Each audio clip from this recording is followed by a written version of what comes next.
Hey, this is Michael from Pivotus going through this next lesson about RTB.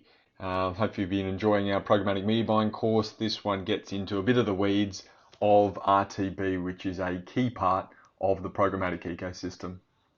If you've seen our simplified overview of programmatic lesson, you'll recognize the image over on this side. It represents most of the parties involved in programmatic media buying. While the programmatic ecosystem also supports direct and private exchange buyers, which follow a slightly different process, this visual can be used to demonstrate how RTB works in more detail. And we're going to go through that with the rest of these slides.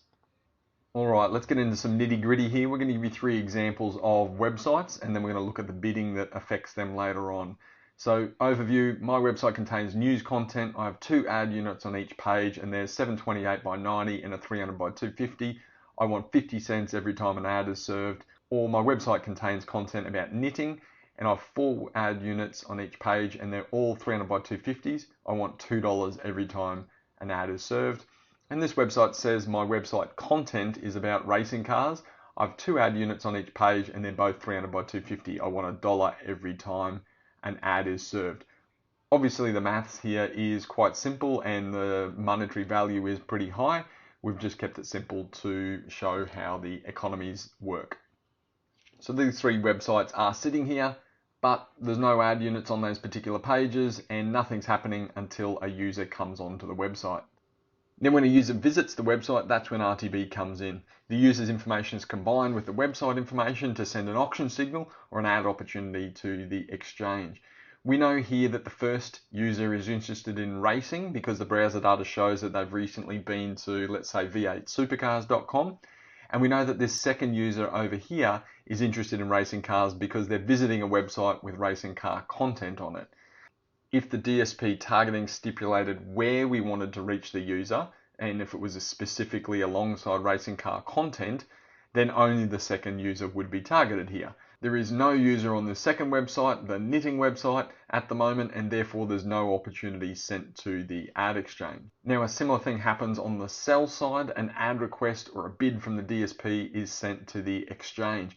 This includes information on the audience targeting, be it geo, demo, interest, what creative we've got available, and then what bidding. And you can see in here, this is what the brief is into this particular DSP, this into this particular DSP, and it's sitting there as bids, just waiting in the DSP to pick up some opportunities through the exchange. And now, because we've got supply and demand, we've got an auction within the exchange.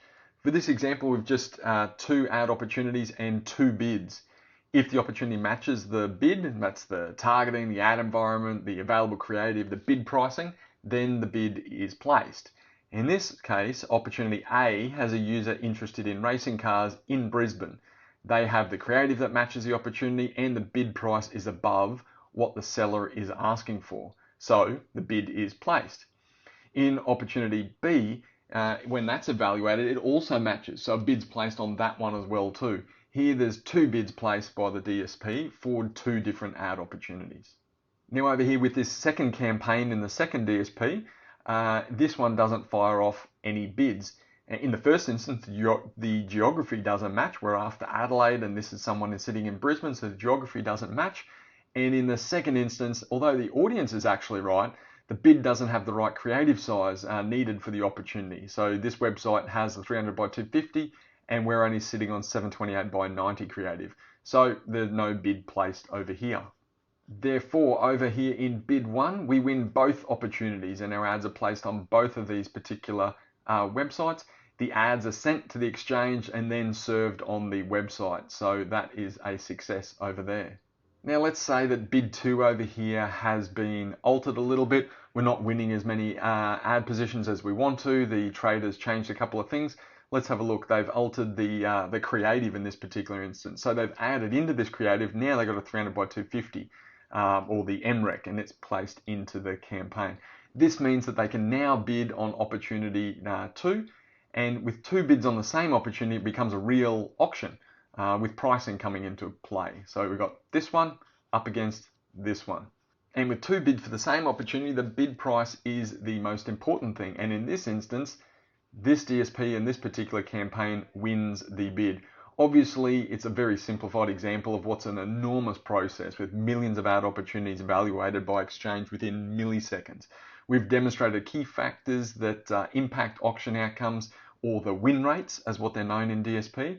But here you can see that there's, with small changes and optimizations with regards to creative sizes, your targeting, your pricing, that's how you can affect different win rates and the successes of your campaigns. If you want to know any more about digital media buying or programmatic in general or RTB specifically, please reach out to us at Pivotus. We'd be more than happy to help you out.